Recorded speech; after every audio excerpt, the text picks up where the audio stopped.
Okay, so before we begin a master class, I would like to check if we have any English-speaking audience who would need English translations for the Korean. So can anyone raise your hands if you would need Korean translation, English translations for the Korean speaking? Can anyone just raise your hand? Do you need a translation? Okay, right, because, okay, then I will just do it in consecutively, okay.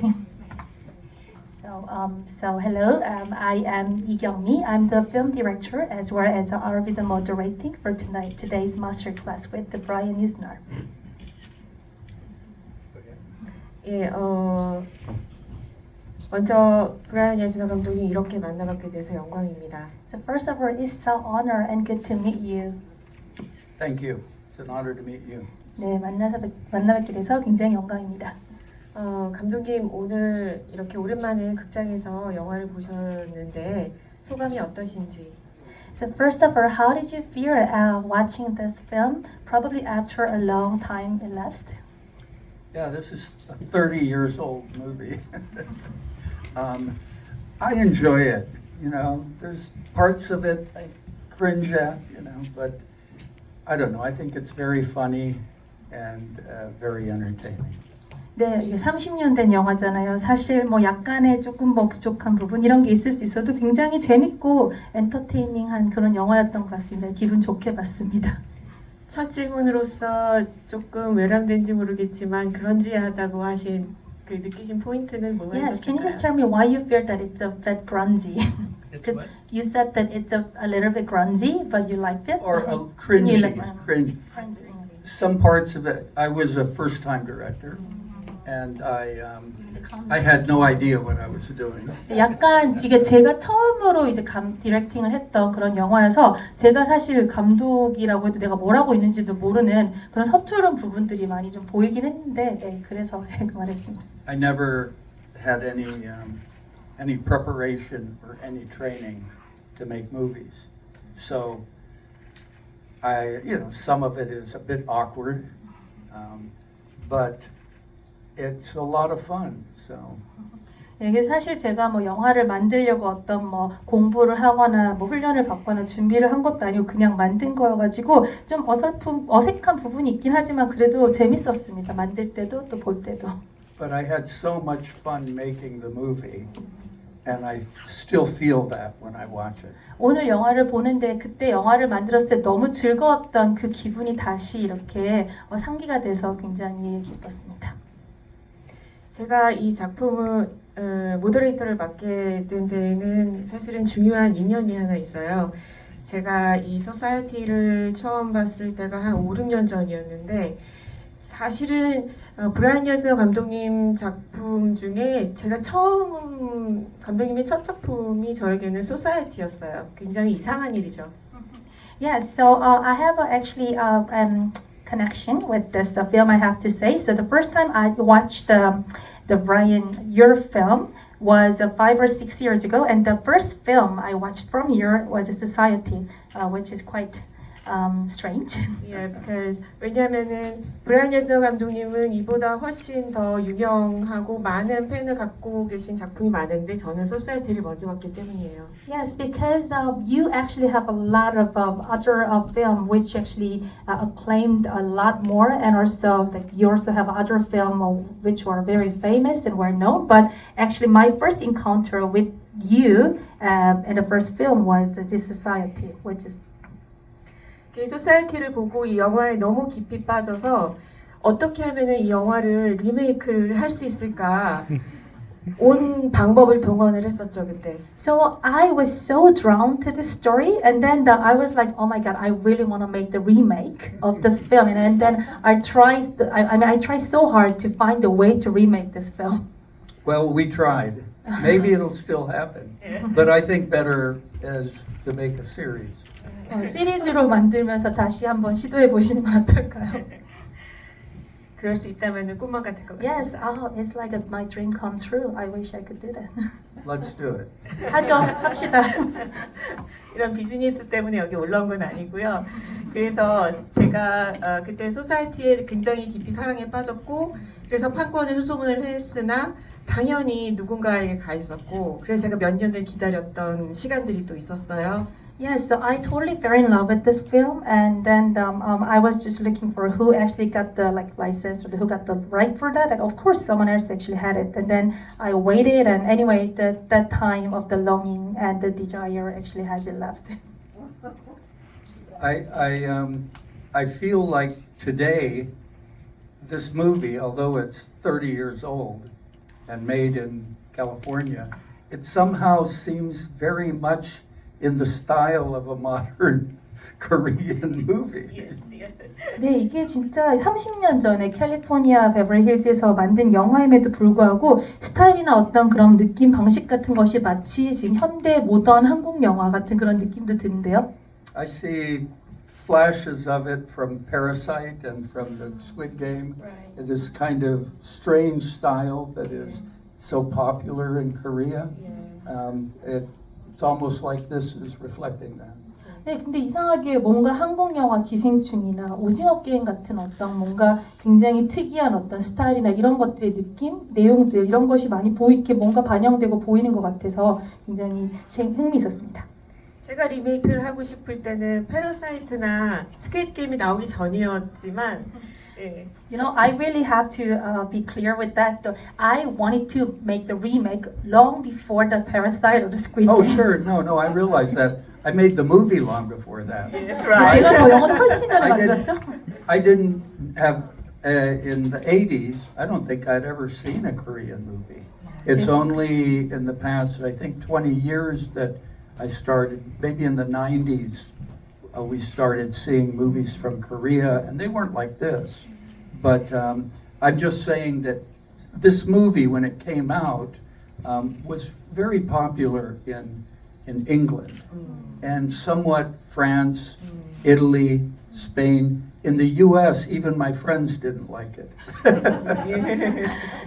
네, 사실 저는 이 영화 뭐 만들었을 때가 1980년대 후반 이랬으니까 그때는 한국 영화 보지도 못했어요. 한국 영화를 보게 된 것도 약 20년 대략 전이었는데 그때는 지금의 한국 영화 같은 그런 느낌은 또 아니었던 것 같고 이 영화가 처음 나왔을 때 이 영화가 뭐 유럽에서 그러니까 특히 영국이나 프랑스나 이태리, 스페인 이런 데서는 굉장히 인기가 있었는데 미국에서는 좀 별로였어요. 그래서 미국 사람들 제 친구도 이 영화를 싫어하더라고요.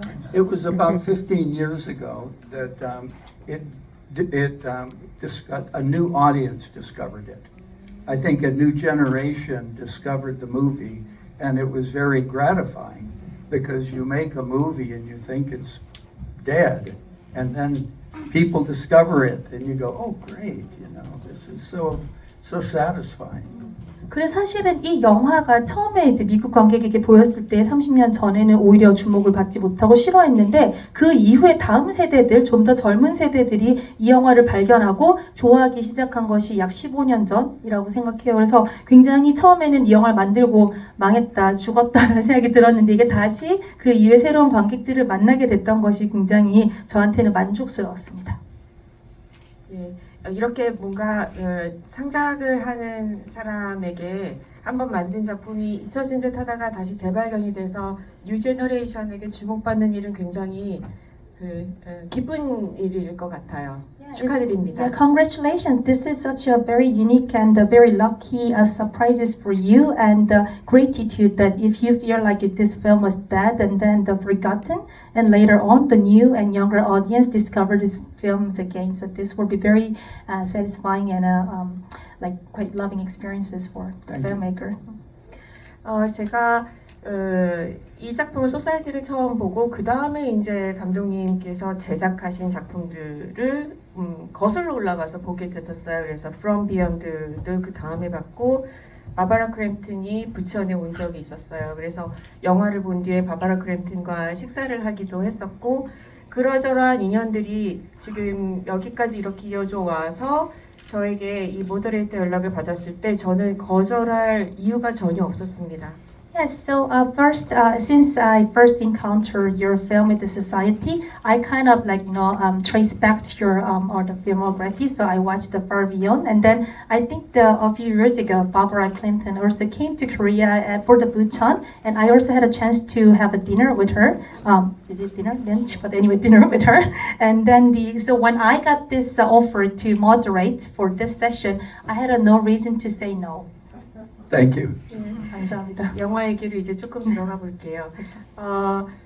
제가 소사이어티가 굉장히 재미있었던 여러 가지 이유 중에 제가 어렸을 때 좋아했던 80년대 그 미국 영화 그 하이틴 호러물에 대한 향수를 불러일으키는 영화였어요. 그 당시에 열광했던 뭐가 있을까요? Friday of the 13th라든지 아니면은 Nightmare라든지 그런 시리즈물 그 이후에 스크림이 있고 여러 가지 그런 계속 이어져 오는 이런 어떤 계보들이 다시 되살아나는 기분이 들면서 굉장히 흥분했던 기억이 있습니다. Yes. First, I was so fascinated with this film is because I really loved the kind of the horror film, like teenage horror film in 1980s, like when I was young, like Friday the 13th and Scream, Nightmare, and then it actually when I was watching this film, it really made me excited to bring this art memory back while I was watching it. 그런데 제가 From Beyond를 보고 나서 이것이 From Beyond에서 파생된 영화인 것 같다라는 생각이 들었어요. Yes, but when I actually watched the From Beyond, and I feel like maybe this this film, the Society, actually is a deliverable. It actually came from the trace of the from Far Beyond. Not really. The style of effects in the 80s, a lot of them were like this with lots of rubber. And it began, I think, with something like The Howling, or American Werewolf in London, The Thing, John Carpenter's The Thing, where the effects people started using lots of foam latex. You want to do that part? Okay. And then when I was working with Stuart Gordon on From Beyond, after we wrote the script, we created all these. We had to create something from beyond, and when we chose the effect artist, this was the style of effects at that time. In fact, with From Beyond, the first poster that I made for From Beyond was a Dali painting, and this is a Dali event. The big shunting actually comes from a Dali painting. 이제 사실 이제 이게 정확하게 이제 그 From Beyond에서 완전 파생됐다라기보다는 1980년대 이제 이런 스타일의 이제 뭐 이런 이제 그때 영화나 그게 영화 한국 제목이 뭐죠? 그 Wolf in America. 얘기했었던. What was the name of the film? The American like Wolf? American Werewolf in London.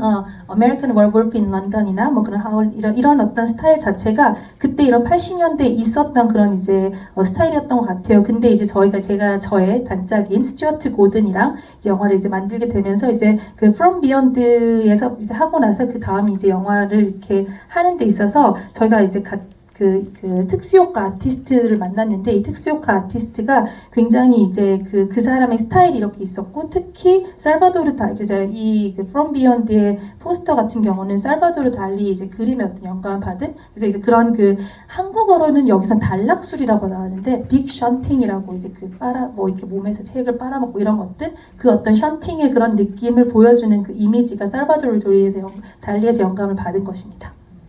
Yeah, this movie, Society, I think is one of the only movies I ever did in which I only used one effects artist. Every other movie I used many artists, one for each style of effect. But in this movie, one of my main collaborators was Screaming Mad George, who is a Japanese effects artist. And he did all of the effects. 제가 보통 이제 다른 영화를 작업했을 때는 그 이펙트 아티스트 특수 효과를 하시는 분을 여러분을 같이 해서 어떤 씬을 맡겨가지고 각자 이렇게 많이 콜라보를 하는데 이 소사이어티 같은 경우가 유일하게 제가 한 명의 이제 특수 효과 아티스트랑 작업을 했는데 그분이 이제 스크리밍 맷 조지라고 이제 일본 분이신데 그분이 이제 완전히 전체를 다 같이 저랑 작업을 하셨습니다. From Beyond에서도 이렇게 신체가 변형이 되고 신체 조각들이 재조합된다든지 빨아먹는다든지 이런 것들이 이제 From Beyond에서 부분적으로 있었다면 그것이 소사이어티에서는 확장돼서 전체가 다 그걸로 이렇게 장악하는 그런 것들이 From Beyond에서는 그서의 어떤 그런 그 공포와 코미디의 조합이 여기서 확장되면서 쾌감을 주는 것이 참 좋았습니다. Yes, so what I really liked about it is because from beyond we see just a bit of appetite of the body changes and the disassemble and reassemble by the constant process of licking and yes, but when I see like this kind of the comedy and horror and this actually comes and quite expanded to society, so that actually gave me a quite cathartic experience. I can see you're drawing that link. I certainly learned about these types of effects doing From Beyond especially. I guess the difference in From Beyond, it's a machine that lets you see another dimension. And in Society, it's a big special creatures who are in our society. They're not in another dimension. But they're certainly just as outrageous. 네, 그래서 사실 이제 그 지금 감독님이 말씀하셨던 그런 어떤 그 연관점, 링크 같은 게 어떤 이야기인지 제가 잘 알 것 같고, 사실은 이제 이 그 From Beyond 같은 경우에서는 어떤 다른 차원에서 이제 어떤 머신을 통해서 보는 그런 이제 특별한 어떤 크리처의 모습이었다면, 이 영화에서는 이 소사이어티 안에 있는 그냥 정말 그러니까 다른 차원에 있는 것이 아니라 이곳에 있는 어떤 특별한 크리처, 이제 스페셜 크리처라는 이제 그런 쪽으로 확장이 된 것 같습니다. And of course, they both have a very heavy sexual element, and this is typical with horror. 굉장히 이 영화에서 outrageous, 굉장히 발칙하면서도 또 어떤 되게 섹슈얼한 그런 이제 요소들이 있는 것은 또 공통점이 있겠죠. 잠깐 기억나는 것이 From Beyond에서는 제가 진짜 크게 웃었던 부분이 이 모든 소동의 시작은 사실 박사님의 발기부전이었다는 대사였어요. Was it? Okay, right. See, because I think the part I laughed so hard from Beyond is because I'm sorry, it is not From Beyond. Maybe Reanimator. Reanimator. Okay. Oh, that was Reanimator. 아, 네, 네. So, 그 박사님의 발기부전. 네.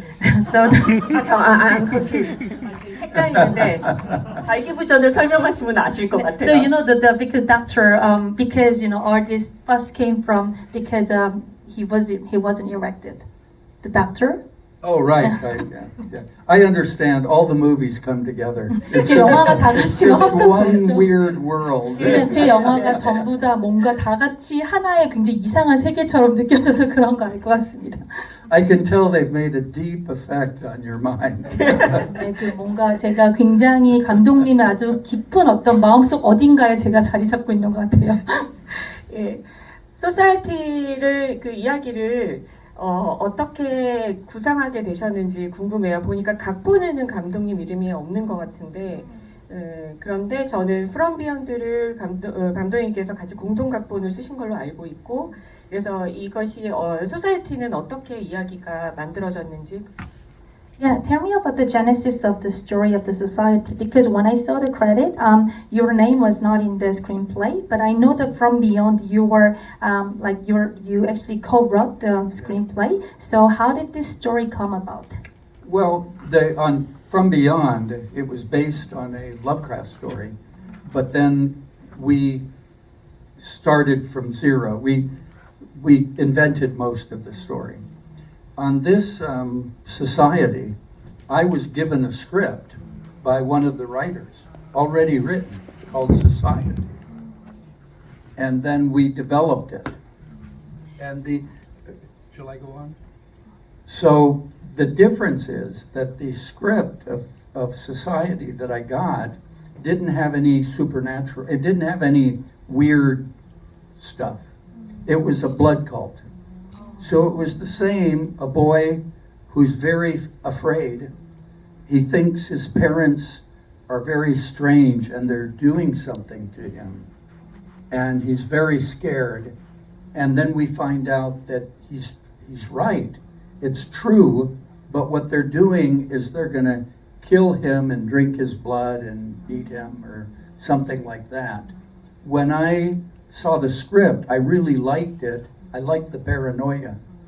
I liked all of that strange, weird high school paranoia. But my taste is to have special effects and have, I didn't have any desire to do a blood cult.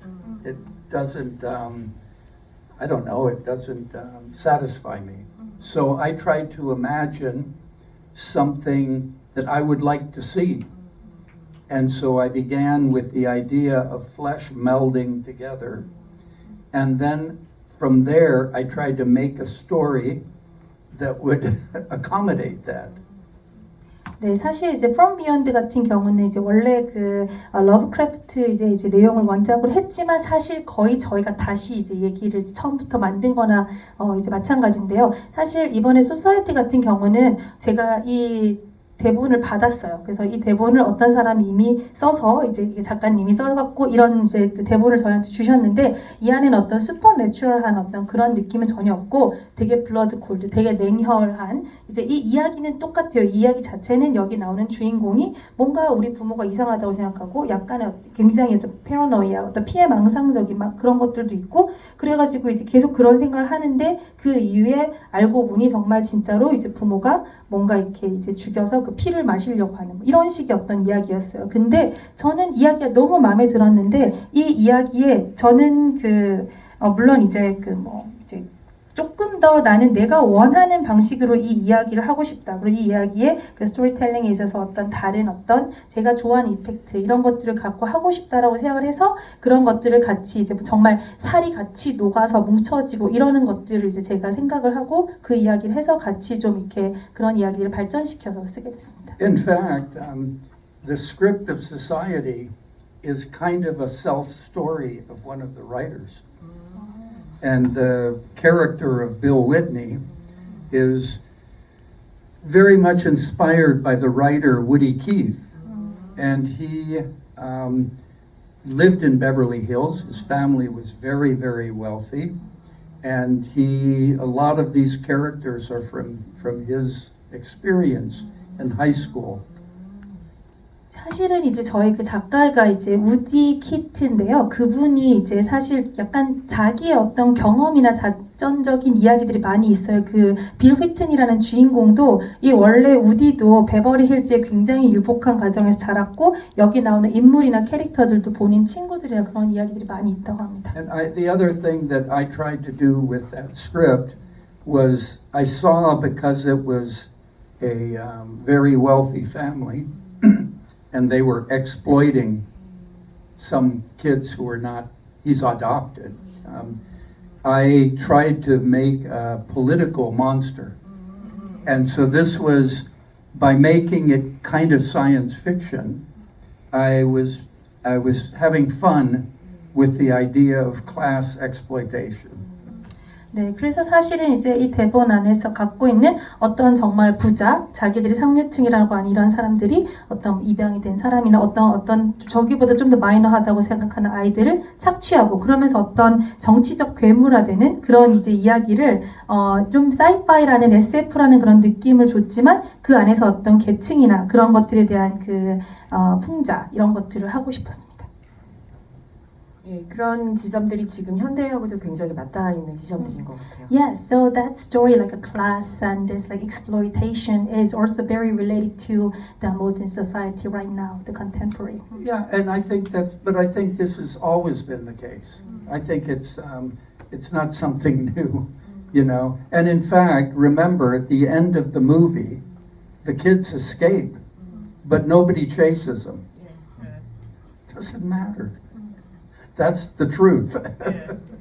네, 그래서 사실은 이런 뭐 계층이나 이런 이야기들은 항상 좀 동시대성이 있었던 것 같아요. 그래서 이 영화에서도 이제 보면 결국 이 아이들이 차를 타고 도망가는데 아무도 쫓지도 않죠. 그게 그런 것 같아요. 계속 되어지는 그런 이야기들 같습니다. 그리고선 계획을 수정한다고만 하죠. 앞으로 계속 컨티뉴 되는. Yeah, they just keep saying like they are modifying their plan and just keep going. This is just the world. Nobody can. They are the power. There's nothing you can do about it. 네, 뭐 그들이 뭐 힘이고 어차피 계속 그냥 뭐 우리가 어떻게 할 수 있는 것도 아니고 계속 가는 거죠, 그렇게. 감독님께서 계속 몇 번 말씀하시는데 만드시면서 정말 재미있었다고 말씀을 하시는데 저도 제가 보면서 야 이거 만들면서 얼마나 웃기고 재미있었을까 하는 순간들을 여러 군데를 상상을 했었거든요. Yes, because you kept saying like it was so fun process, and then she was imagining, oh, the process of making that could be quite hilarious, and I saw the many points. Well, you know, it's a comedy, really. It's not. I mean, it's constructed as a high school movie, and in the '80s there were many of these high school comedies, and all the beginning. It's all kind of a high school comedy. The main character looks like someone who would be in a high school movie.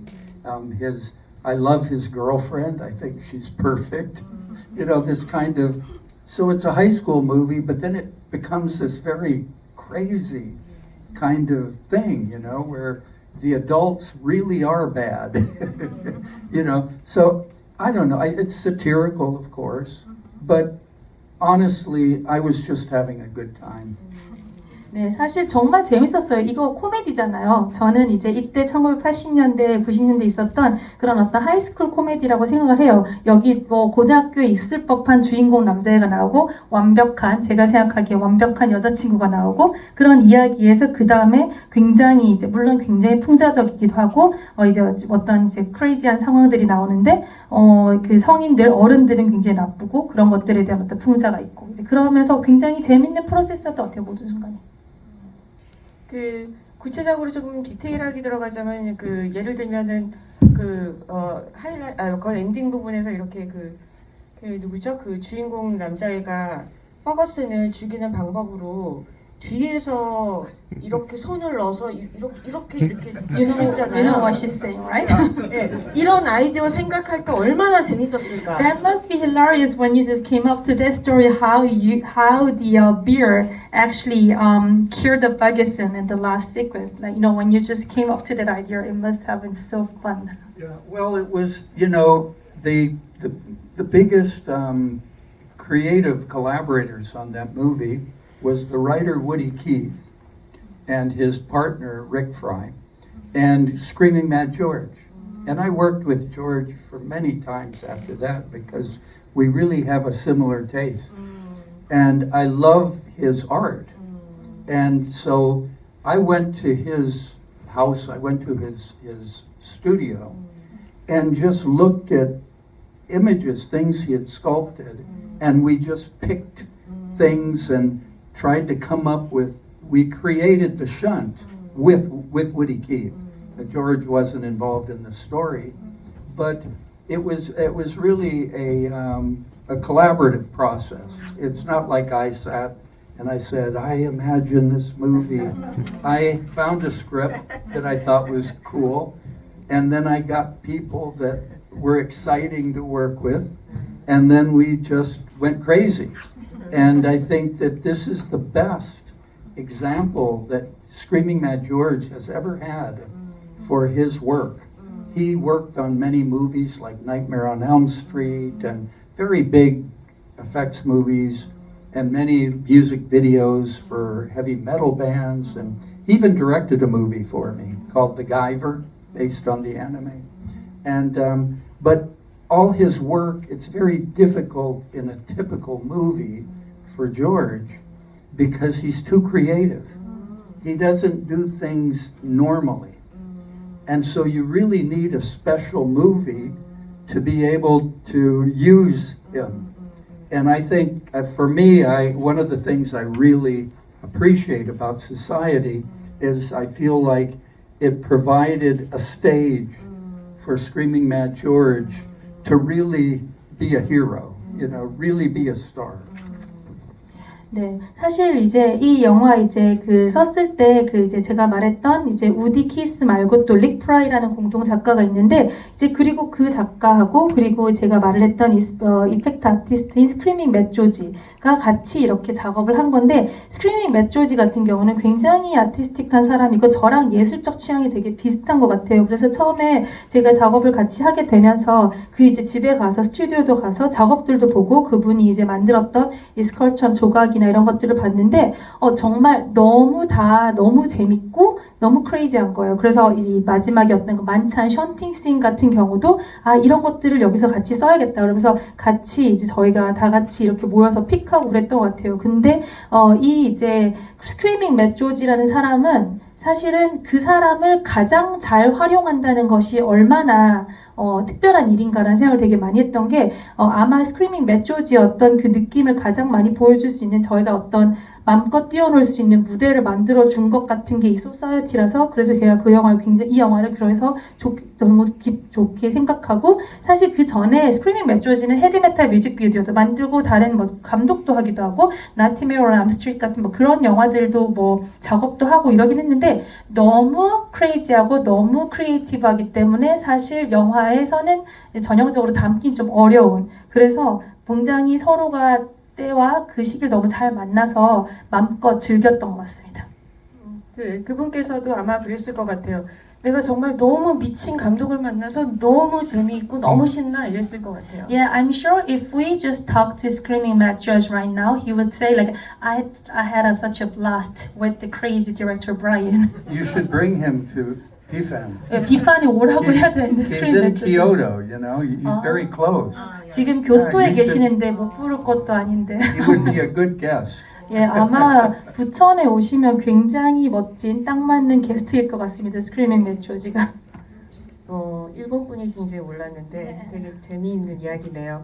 그 콜라보레이션 얘기를 하셔서 저는 꼭 물어보고 싶은 것이 있었는데 스튜어트 골든하고 이제 그 첫 작업을 하셨고 프로듀싱을 하셨고 그분과도 역시 굉장히 테이스트가 맞았기 때문에 계속 작업을 하셨던 것 같은데 맨 처음에 어떻게 만나셨어요? Yes, we have to now talk about the Stuart Gordon, and you produce. I mean, you're the producer of the film. You actually found the director, Stuart Gordon, and then you work together so much, and then you seem to have a quite like-minded.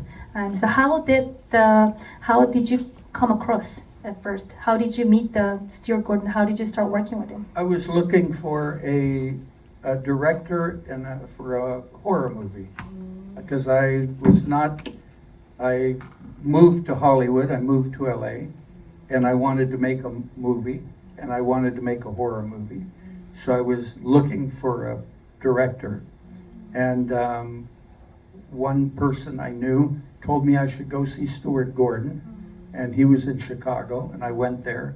He was a theater director, and we got along right away, and we began developing his script of Reanimator into a movie.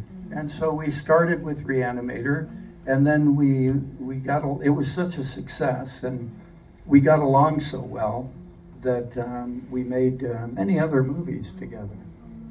네, 사실 제가 처음으로 이제 그 헐리우드 LA에 가서 영화를 만들고 싶어서 정말 호러 영화를 만들고 싶어서 호러 영화를 같이 작업할 수 있는 감독을 찾았고 수소문을 하는 와중에 어떤 사람이 시카고에 있는 스튜어트 고든을 한번 만나봐라, 잘 맞을 것 같다. 그래가지고 제가 시카고에 직접 갔거든요. 갔더니 이제 그때는 이제 그 극장에서 연극 같은 걸 하는 그런 감독이었어요. 그래서 이제 내가 같이 얘기를 하는데 굉장히 서로 죽이 잘 맞고 이야기들을 막 하면서 이제 그 스튜어트 고든이 원래 갖고 있던 좀 생각 그것을 이제 얘기를 하면서 이걸 영화로 한번 발전시켜보자 해갖고 했던 게 좀비오 한국 영화는 그러니까 리애니메이터로 시작을 한 거죠. 그래서 리애니메이터가 굉장히 성공을 했고 그 이후로도 여러 작업들을 같이 하게 돼서 계속 이제 친구로서도 잘 지내고 작업도 같이 하게 됐습니다.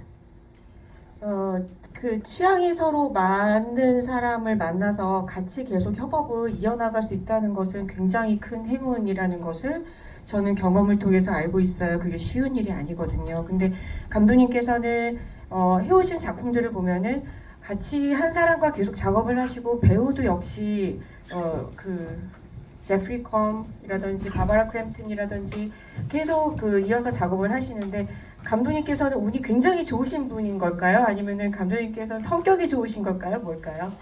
Yes, because as I'm a filmmaker, based on my experiences, I know it is such a blessing and so lucky if you meet somebody like-minded, just who has the same taste, like a kind dress, same kind. And then I know you also work you work with the same actors like Jeffrey and Barbara and the director Stuart Gordon. And what is the strength, what is your secret you are able to work with such a great like-minded collaborator for a long time? Are you just purely very lucky, or what was it? Maybe that's it. Maybe I'm just lucky. I don't know. I look for creativity, and I think inspiration is the most important thing, because you can always make it into a movie. But you need something, you need some vision, whether it's from Matt George or from an actor like Jeffrey Combs or from a director like Stuart Gordon or a writer like Dennis Paoli. Every movie has, I always think that a movie is like like witches making magic. And it takes a few witches. I don't believe it takes just one. Every movie I've made has had at least 3 very important witches, collaborators. And you hope that you can find people whose imagination and whose talent is something you admire, and also that you feel affinity to, that you feel close to. Then you have to make sure that you give it room to grow. 네, 정말 제가 굉장히 운이 좋았던 거기도 하겠죠. 근데 저는 항상 제가 비슷한 비전 그리고 어떤 크리에이티비티를 찾고 영감을 줄 수 있는 것을 항상 찾고, 그런 영감을 통해서 같이 비전을 실현할 수 있는 다른 콜라보레이터, 저는 약간 마녀들이라고 표현하고 싶은데, 제프리나 아니면은 저희 작가인 또 다른 데니스 페이올리나 아니면은 또 같이 작업을 하는 맷 조지 같은 사람들이 마녀가 큰 아궁이에 마법의 죽을 만들 때 거기 한 명의 마녀가 만들 수도 있겠지만 여러 명의 마녀가 같이 적을 수도 있는 거잖아요. 그런 콜라보레이터가 필요하고, 그런 상상을 가진 사람들, 그러면서도 서로 존경하고 유대감을 가질 수 있는 그런 사람들을 만난 다음에 마음껏 뛰놀 수 있는 룸을 마련해 주는 것이 중요했었습니다. One thing that I try to do, or I think I do it naturally, is I try not to interpret someone's value by how famous or expensive they are. And many of the people that I appreciate the most, nobody knows them. But I think I try to interpret myself what I think is good talent, what is a great kind of creative person, and I don't really care if they have a big reputation.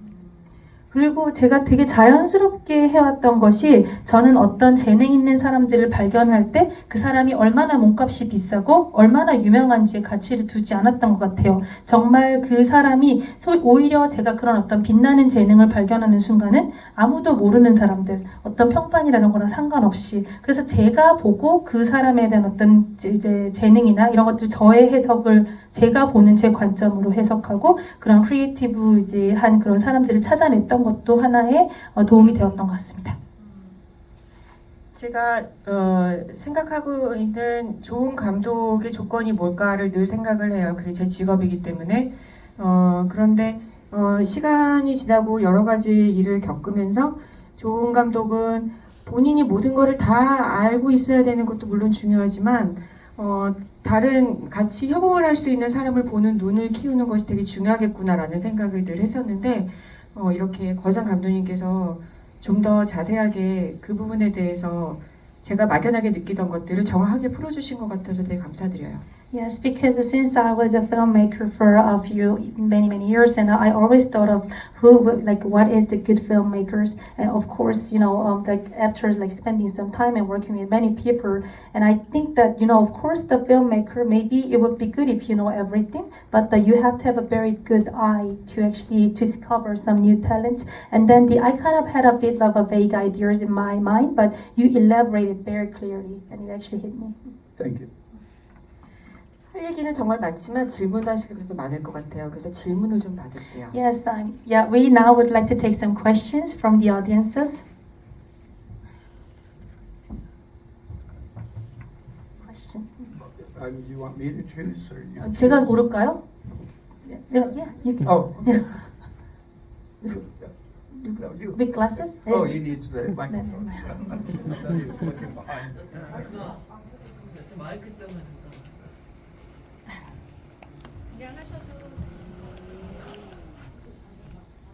우선 시험 관계는 그냥 빨리 제가 들리죠? 잘?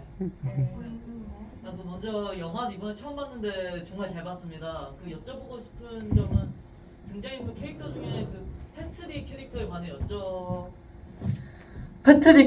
관해 여쭤보고 싶은데 여기서 패트리가 뭔가 너에게 말해줄 게 있다. 그 밤에 만나자 이랬는데 숲 어딘가도 가더니 죽은 채도 발견돼서 경찰을 불러왔는데 시체도 없고 차도 없다가 다음날 죽었다라고 말을 했는데 정작 멀쩡하게 나와서 빌만 혼자 바보 취급을 받잖아요.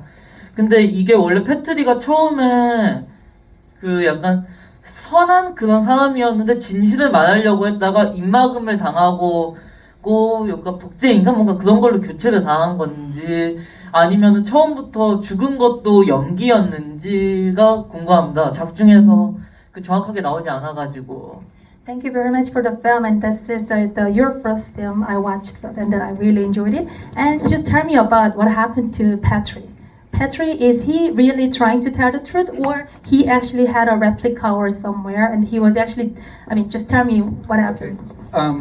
Okay. The idea is that it was all a theater. It was show business. They're trying to make Billy go crazy. And Petri, that was a fake wound. They set it up. They put a new car there. Blanchard never got killed. They put a fake body. And they did all this to just drive Bill crazy. Now, you ask why. And the reason is that the society needs to have a shunt.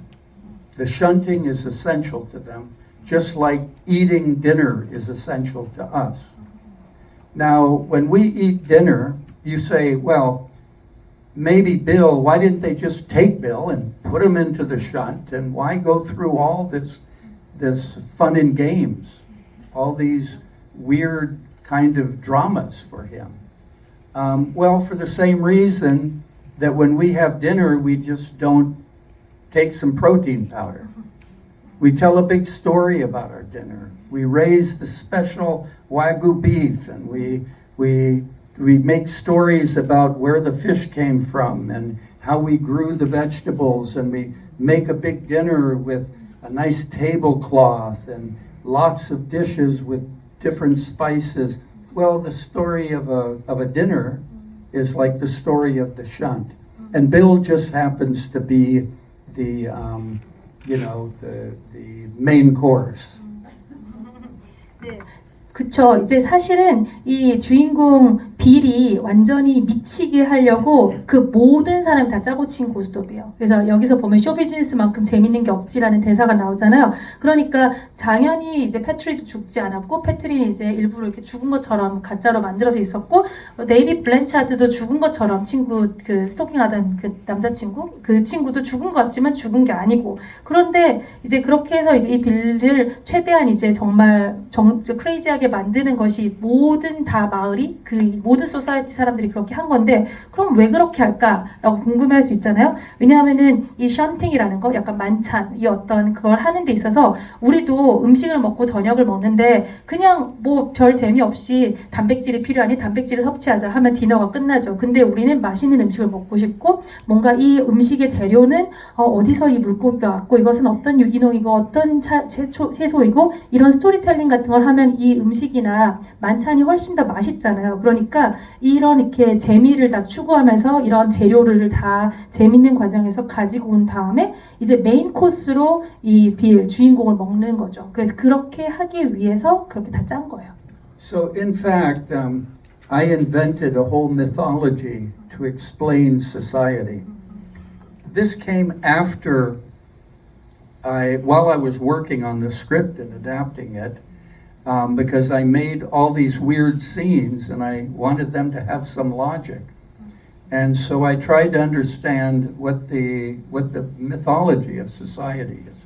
And my solution was that back in the days of the cavemen, when people still were living like animals, there was a kind of a parasite that comes out from under the earth, kind of like a slug. And it infects some of the people. And the ones who get infected with this, they have this parasite and they find that they can dominate the other people. They can think about the beginning of 2001 Space Odyssey, when the cavemen see the monolith from outer space, and they touch it, and then they can go kill the other men. Before that, they just yelled at each other, but after that, they could kill. So it's like that. They get the parasite, and then they find that they can kill the others. They can be the boss. They can be the chief, and then they only marry with the ones like them. And so they became another race. They become like, in Europe they call them the blue bloods.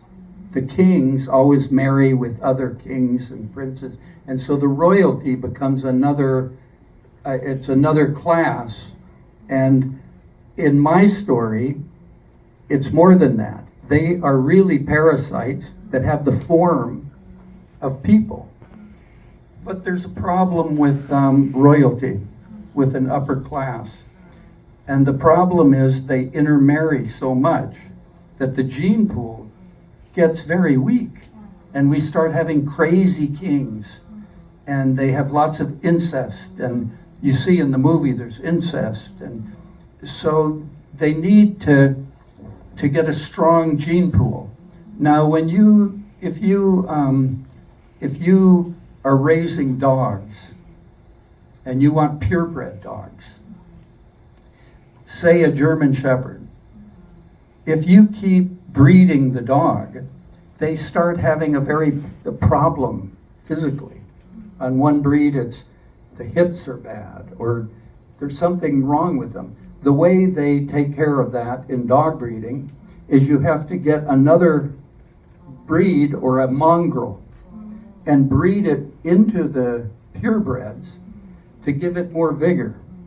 So for me, that's what the shunting is.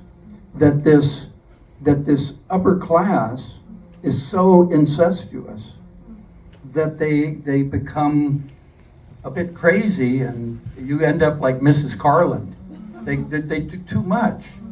And so you need to bring in a bastard like Bill or Blanchard, and they consume them in the shunt because they really are. They're not aliens, but they're not human, or they're part human. And so you see when the judge shunts Blanchard, he ends up with with part of Blanchard. Now he's stronger now, and it's like nutrition. But so if you think of it like breeding, because that's what they say. He says, "You're aliens." He says, "No, we've been here as long as you have." He says we're a different species from you. we're a different class. So the joke is that class is the highest difference, not even species. And he says it's a matter of good breeding, really. So that's why he says you can't join society. You have to be born into society. So Elon Musk isn't in society because he just has a lot of money, right? You have to be one of the families that forever, and theoretically the families, the groups that really have the power in this world, you don't know who they are. They don't need to have people know who they are. And just because you have a lot of money doesn't make you society. You have to have the good breeding. So anyway, it's of course it's kind of a cartoon version. It's like a cartoon sci-fi version of what I think is the way the world is anyway.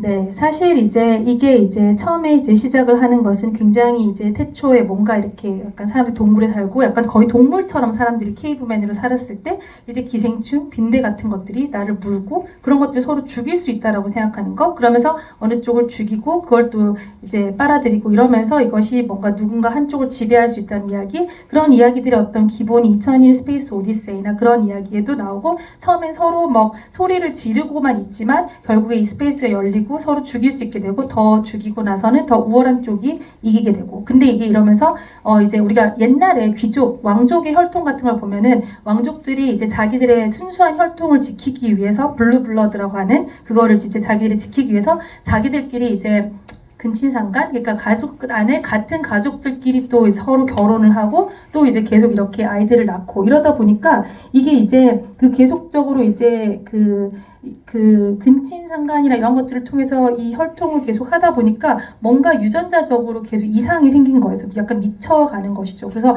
이게 상류층을 하는 것 같지만 이제 뭔가 더 이 유전자 자체로 또 몸 자체가 좀 문제가 생기고 이제 이렇게 좀 약해지는 거예요. 그래서 우리가 개 키울 때 굉장히 순수 혈통을 찾잖아요. pure blood, 독일 셰퍼드. 근데 이제 이런 독일 셰퍼드들을 자기들끼리만 계속 그렇게 애를 낳고 새끼를 낳고 이러면은 몸에 뭐 힙이나 이런 데 문제가 생긴다거나 아니면 이제 뭐 이렇게 이제 몸이 약해져요. 그러면은 어떻게 순수 혈통을 지키냐면 다른 종이 또 같이 교미를 시켜갖고 다른 종이 교미가 되면 이제 그게 이제 약간 이 영화의 션팅 같은 거예요. 다른 이제 아까 그 판사님께서 그 데이빗을 먹어갖고 점을 먹듯이 그런 식으로 이제 되는 거죠. 근데 이게 만약에 너무 계속 그렇게 하다 보면 여기 그 주인공 여자 주인공 엄마처럼 이렇게 되게 이상하게 그 미세스 칼린 같이 되기도 하는 거예요. 그래서 이제 여기서 보면은 뭐 외계인? 아니 외계인 아니야. 우리는 그냥 달라. 우리는 혈통이 다르고 너는 그렇게 태어나지도 못했어.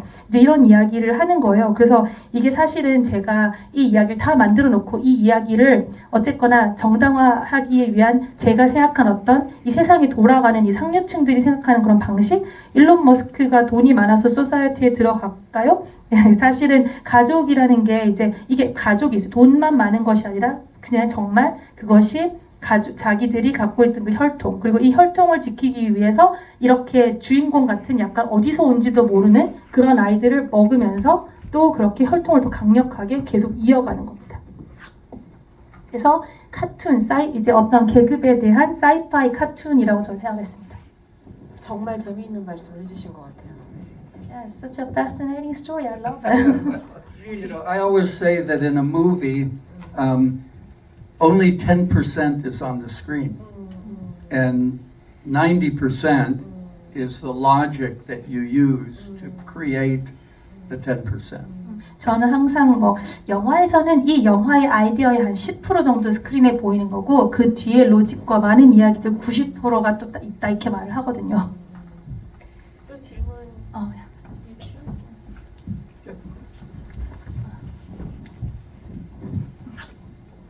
네, 그 감독님의 영화를 보면은 제작을 하시고 연출하신 영화들을 보면은 되게 독특하고 기괴하잖아요. 그러면 혹시 감독님께서는 이제 그런 감독님의 취향에 영향을 끼친 뭐 다른 영화 감독이나 작품이 있는지 궁금합니다. Yes, so because I really enjoyed the film and also I love your taste and also this grotesque and the very peculiar, weird but unique taste. But is there any filmmaker or any references you got the inspirations and references? Well, I always loved movies, like I'm sure everybody here has. I always liked horror from the beginning, and I saw movies like Ray Harryhausen. I always liked the horror movies where they had a transformation, where the wolf man would transform. I don't know why, but it appealed to me. And so I loved Roger Corman, the Edgar Allan Poe movies that Corman did. I love in the 60s, the European movies like Fellini and Truffaut and these kinds of arty movies. But art, they're very entertaining actually. And I love the Italians like Mario Bava and Lucio Fulci and Dario Argento.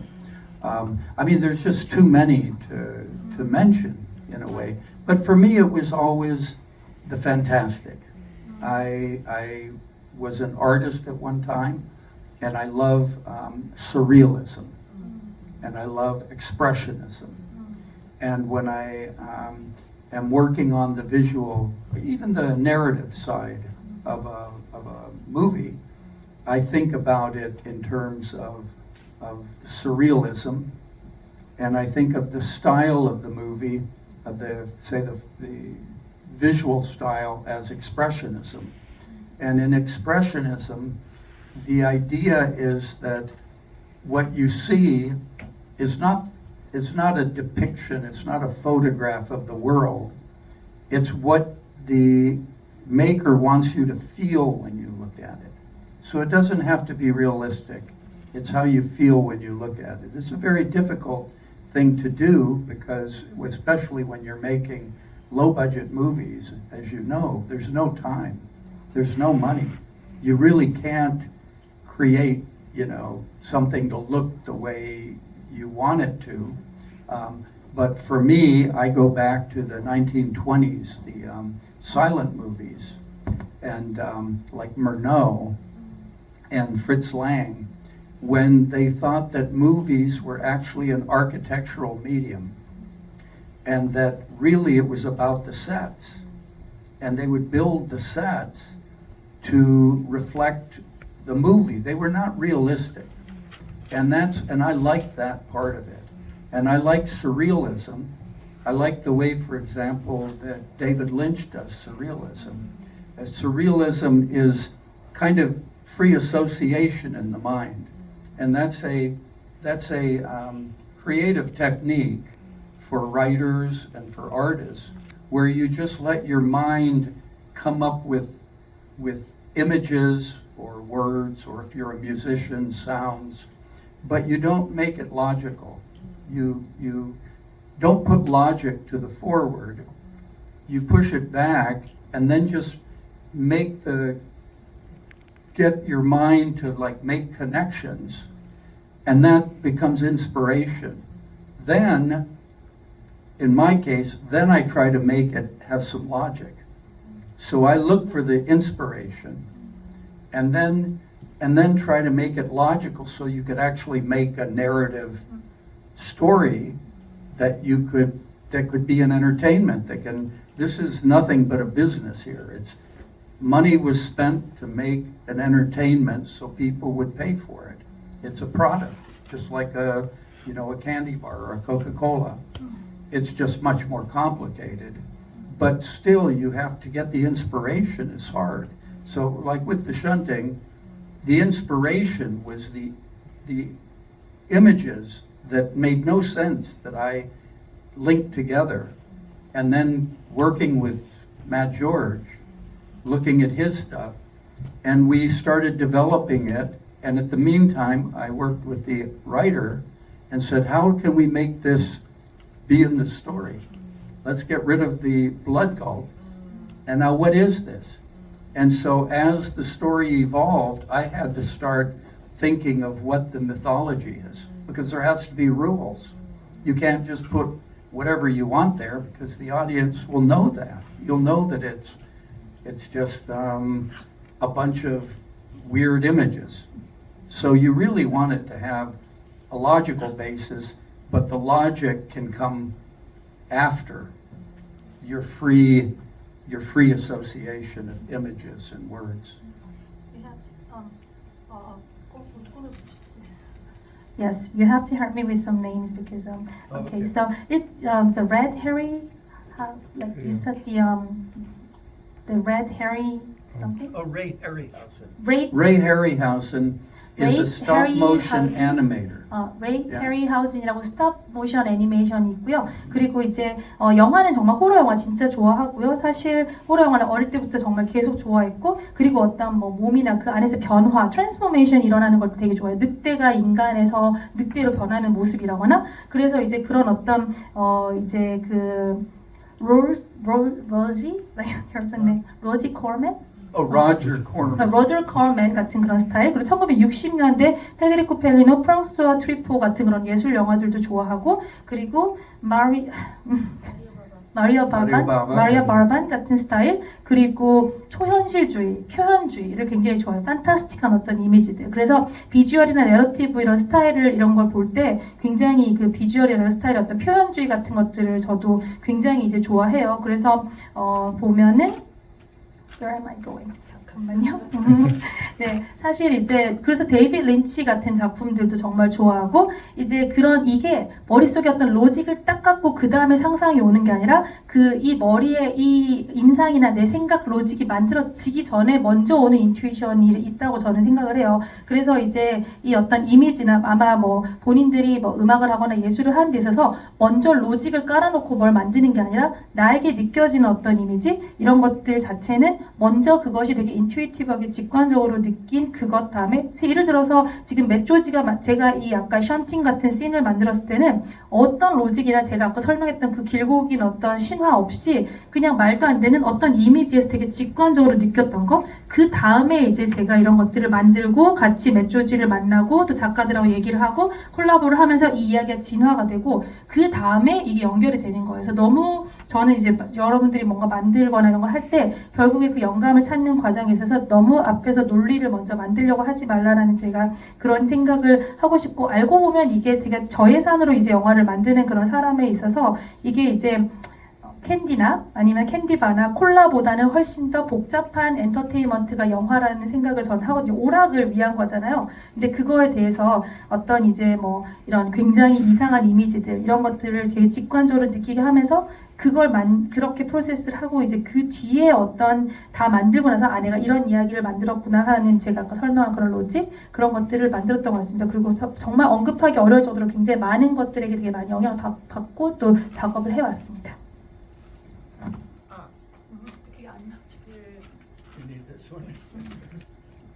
시간이 다 됐는데 너무 감독님 말씀이 너무 재밌고 소중해서 끝내기가 너무 아쉬운데 질문 하나만 더 받으면 안 될까요?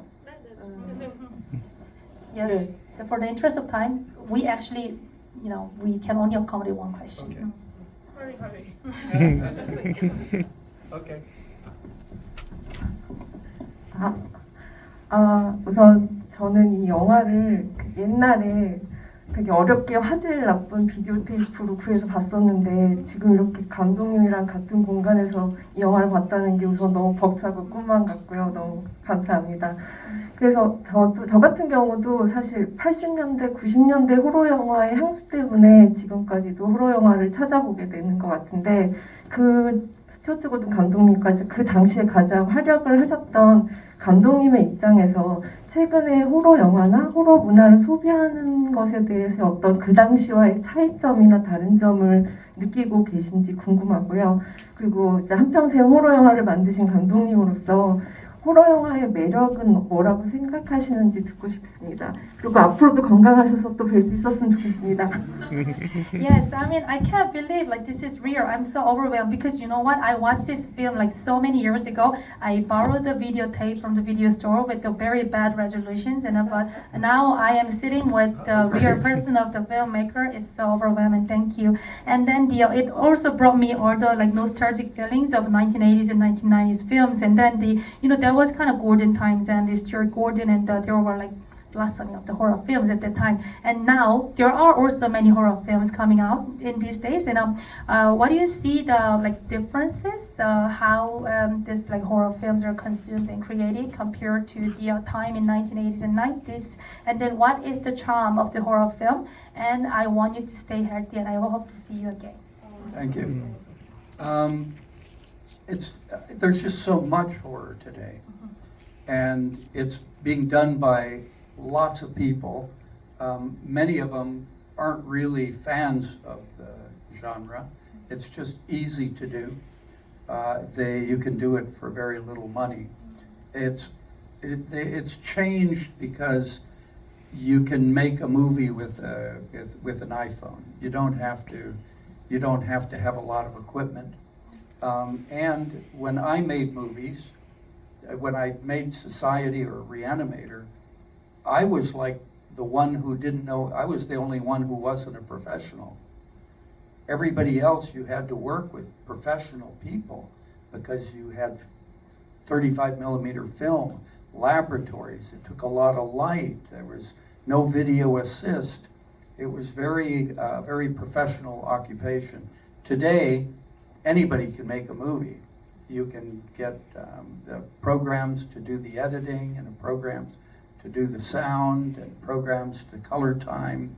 It's very democratic, and that's good. But it also means that you don't have any professionals telling you to improve what you're doing. So there's another aspect to horror today that I don't find so attractive, and that is that there seems to be it's also serious, and it's what I call message forward. Everything's about the message. Now, anything that you make is going to reflect the times that you're making it. But the idea that it has to have a message, and that's the important thing, to me it kind of takes a lot of the fun out of it. And I find it to be sometimes a grueling experience to watch a lot of modern horror. It's almost just relentless. But then I'm also someone who never particularly cared for torture porn or this type of thing where let's see how much pain we can represent. I always liked horror because it was, I don't know, it was scary, it was thrilling, it was fun. And I liked the fun aspect of it.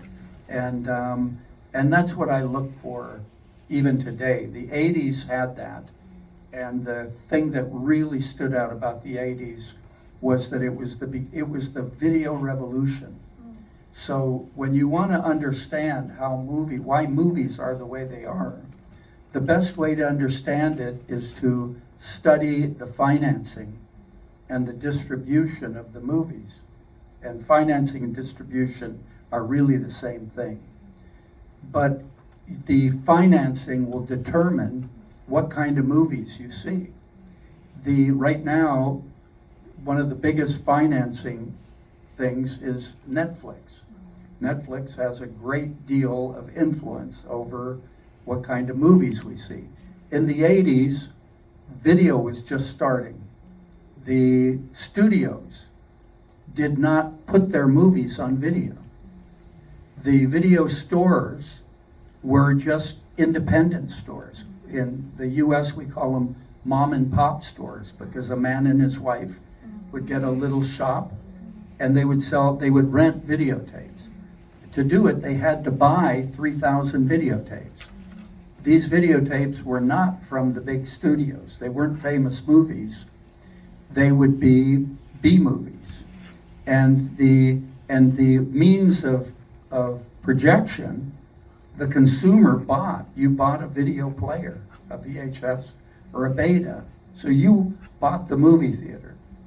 Now anybody could sell videotapes. So all of a sudden there were all these movies, all these companies, little companies coming up and making movies to sell videotapes. And for about 6 or 8 years, this was a great business. And it meant that all these people who were not part of big companies, were very independent, were making movies with people who could never have gotten a job with a studio. And I think this is what, this was simultaneous with the of course, with the rubber effects, the foam latex and all these types of things. But it was a whole generation of filmmakers like John Carpenter or, you know, Wes Craven, Sam Raimi, Stuart Gordon. And there were no rules. When I made Reanimator, I borrowed the money to make the movie. I didn't even send it to the MPA to get it rated. I just took an X rating because I knew they were going to make me have to change it. But I could do that back then. Nobody told us what we should do. There was no big company telling us how we should cut the movie or what the script should be like. I mean, who would let me make Society? It's ridiculous, right? How would you pitch that? You would never get anywhere with it. But we could do it because it was just me and my friends. And so I think we get that kind of feeling from the 80s. And even though technically it can be not anywhere near what we see today, I think the audience today appreciates that. They see those movies, and I think they respond to that freedom that the video era gave us.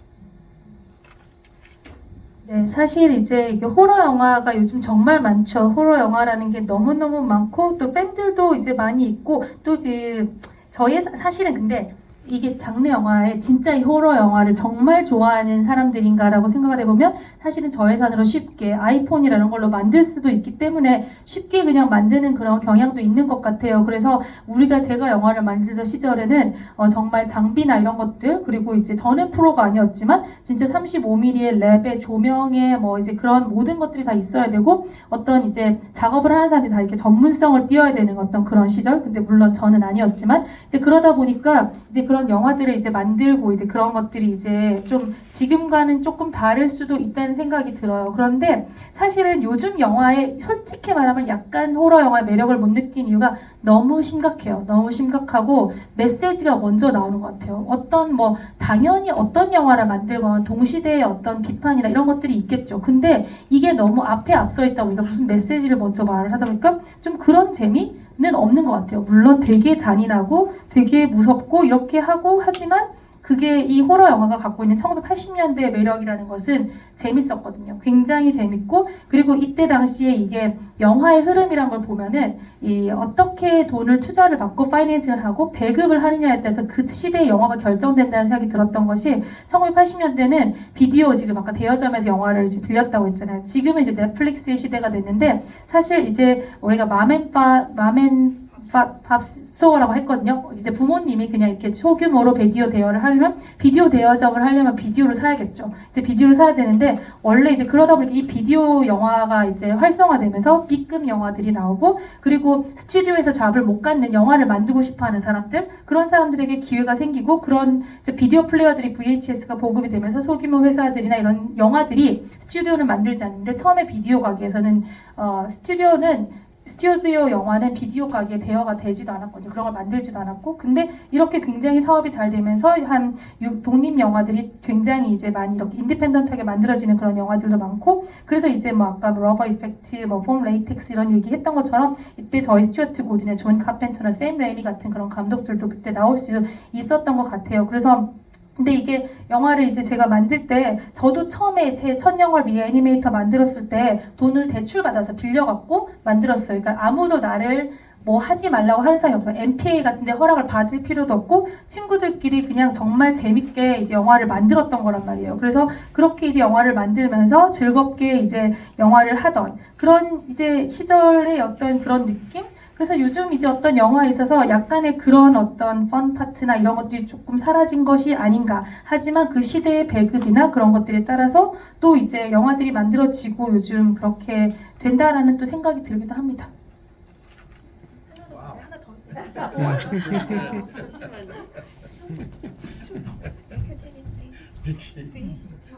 아니 끝났어요? 네. 네, 끝났어요. 네.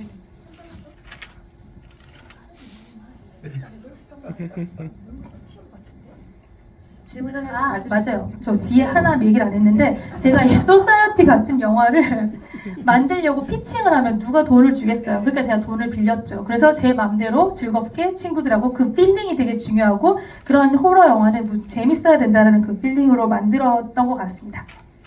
스페셜 땡스에 뱅크가 2개 나오던데 뭔지 궁금했어요. Yeah, there is a special things. There's two names of the bank. Are they the mortgage provider? Who are they?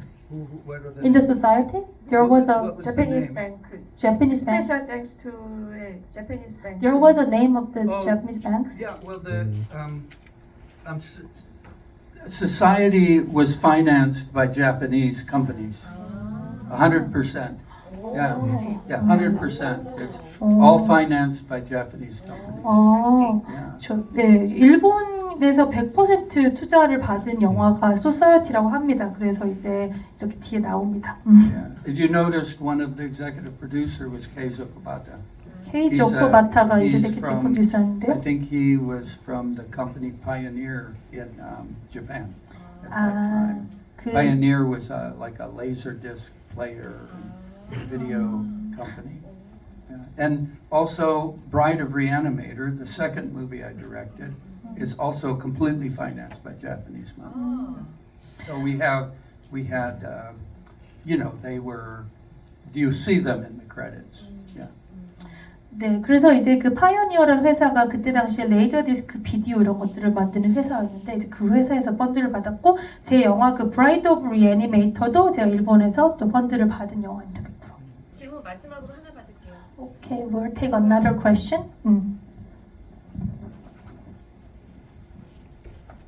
네, 영화 잘 봤고요. 저는 아까 이제 말씀하실 때도 이미 그 감독님들의 성함을 듣긴 했는데 서스페리아나 아니면 흡혈신물 대소동 같은 영화가 생각이 나면서 정말 그런 B급 영화의 계보나 아니면 호러 영화의 계보를 굵직하게 담고 있는 영화구나 하고 또 한 번 이 영화를 볼 수 있음에 감사함을 느꼈습니다.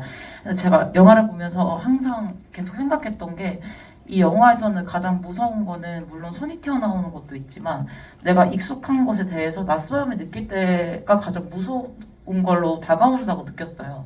근데 그런 것처럼 감독님이 이제 그 일생활 속 우리가 자주 볼 수 있는 생활 속의 오브제에서 어떤 것에 대해 낯섦을 느끼고 그리고 그것에 대한 공포를 창작을 하시는지 약간 그런 게 저는 궁금했거든요. 계속. 그리고 네, 정말 장수하시기를 부탁드립니다. Yeah, long live the Brian. Yes, because I want you to stay healthy. 그 혹시 흡혈신부 대소동 영어 제목 아세요? 로키오로 로키올 아니 저 패시아프인데 패시아프 호러. Special 예, 리틀 샵 Little Shop of 호러. Horror or the Suspiria? Pardon? Little Shop of Horror. Do you know the film? Little Shop of Horror. Oh, yeah, of course. Yeah, yeah. Yes, you also 보셨구나. mentioned that the Suspiria. The original one with Roger Corman. Yeah, Roger Corman 그 오리지널 얘기하시는 거죠. Yes, so I mean, that she really enjoyed the film, and then from your film, I can actually feel all this kind of a real, very special and the very valuable essence of the B-rated films. And then I was very fascinated because I think the fear or the horror comes from the fact that you think that you're very used to it and just you feel very familiar, and then eventually suddenly it just feels very awkward and strange, and then that you're very good at actually narrowing down the kind of moments. You just have everything already, and then eventually the little object or some kind of difficult things, you just get this kind of the strange feeling, and then that actually brings about the horror. And then how do you discover this kind of moment of the horror comes out from our routine or the ordinary things? I don't know. I think that if like I said, I never I never took a class in film, or I didn't. I just learned by making movies, and once I started making movies, I watched a lot of movies with the idea of analyzing scenes and analyzing how the editing and the shots and the music works together. But I think ultimately, I think as in any kind of creative project that you have, I think ultimately you need to know your story or know what you're trying to get across. And if you have that, then you don't operate by taking techniques.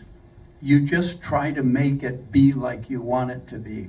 The great kind of classic example is a sculptor who sculpts a figure, a woman, and they ask him, "Oh, how did you sculpt such a? You made a big block of stone and you sculpted this woman. How did you do that? What was your technique?" And he said, "Well, I just took away all the stone that didn't look like a woman." And I think there's something very true about that if you're writing or you're making music or you're trying to express an idea, even not as a fiction, but anything that we do. I think if we have something that we're trying to do with it, or some image or then we find the way. And I think when we pick apart the technique, very valuable, because it's like eating a good meal and it's wonderful, and we want to talk to the chef, or we want to talk amongst us of, "Oh, how did they make this so good? And how did they prepare it?" But ultimately we're enjoying again through analysis an experience that we already had. And I think in making a movie, I think I share this with anybody who's done this. The more you know, the more you have a strong sense of what you're trying to do, you will either discover or invent the technique. 네, 사실 글쎄 제가 뭐 공부를 한 것도 아니고 영화를 만드는 어떤 프로페셔널 공부를 한 적이 없죠. 근데 제가 이제 영화를 보면서 굉장히 영화에 대해서 굉장히 씬이나 모든 것들을 아주 분석을 열심히 하고 이 편집점이 어떤 것일까, 뭐 음악도 보고 이렇게 하긴 해요. 근데 이게 이제 어떤 공포나 이런 어떤 엘레먼트를 발견하는 그런 테크닉이라는 게 딱 설명을 할 수 있는 건 아니지만 이제 내가 어떤 크리에이티브 프로세스 안에서 내가 내 이야기를 정확하게 무슨 이야기를 하고 싶어 하는지 알고 이제 그런 것들을 하는 과정이 중요할 것 같은데, 사실 약간 예를 들어서 좀 더 설명을 드리면 조각이 있어요. 어떤 돌로 조각을 만들었는데 너무 아름다운 여성이 만들어져서 아니 이렇게 아름다운 여성의 조각을 어떻게 만든 거죠? 라고 예술가에게 물어보면 그냥 여자처럼 안 보이는 돌을 다 걷어냈더니 이렇게 됐어 라고 하는 그런 느낌이에요. 그래서 이게 영감이나 이런 것들이 꼭 어떤 클리어한 아이디어나 이런 것이 아니더라도 내가 뭐 이제 영감이나 음악이나 어떤 뭐 예술 작품을 하거나 이럴 때 그것이 어떤 이미지에서 내가 어떤 직관적인 무엇이 발견이 되면 그 안에서 제가 그 분석이나 이런 걸 통해서 제가 그것을 이제 분석하면서 즐기고 그런 다음에 이것의 방법을 찾아가는, 그래서 좋은 음식을 먹으면 이 음식이 굉장히 잘 만들어져서 셰프한테 이 음식이 어떻게 만들어졌나요? 라고 하면은 결국은 그 음식 자체가 이제 나와 있는 그것 자체를 하나씩 저희가 먹어보면서 이게 어디가 뭐가 있어서 이게 이렇게 맛있었구나 이런 이제 생각을 하게 되는 거죠. 근데 제가 영화를 하거나 이런 분들한테 꼭 얘기를 이제 하고 싶었던 것이, 그러니까 내가 더 많은 정말 이야기를 하고 싶으면 내가 정말 그 이야기를 발견하든지 아니면 내가 창조하든지 이 두 개인 거예요. 그래서 그렇게 계속 어떤 영감을 얻는 그런 프로세스들을 가졌던 것 같습니다. 정말 이제 끝내야 되는 거예요? 하나 더 받아도 돼요? 한 분 아까 질문하고 싶어 하셨는데 너무 길어도 조금 어려운 것 같아요. 너무 아쉽네요. 언제 돌아가시는지? When are you going back to States? In 1 week. In 1 week? You have a 1 week then? Okay. 한 일주일 더 계신다고 합니다. One week?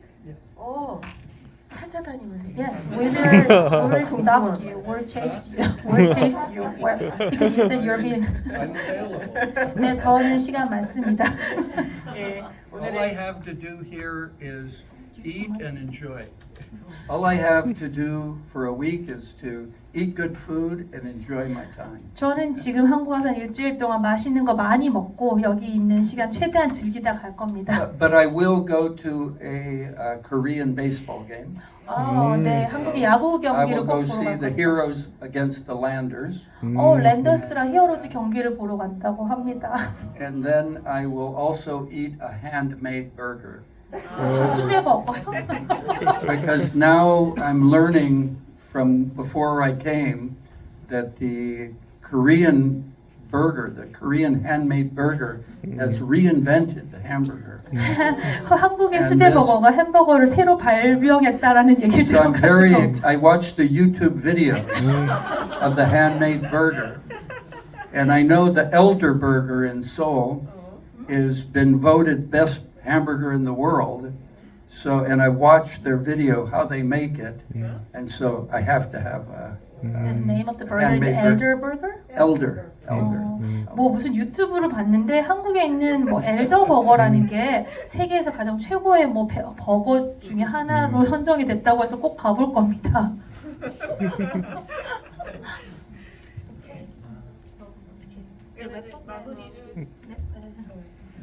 네, 너무 시간이 이제는 진짜 막바지에 달해서 마무리를 해야 될 것 같아요.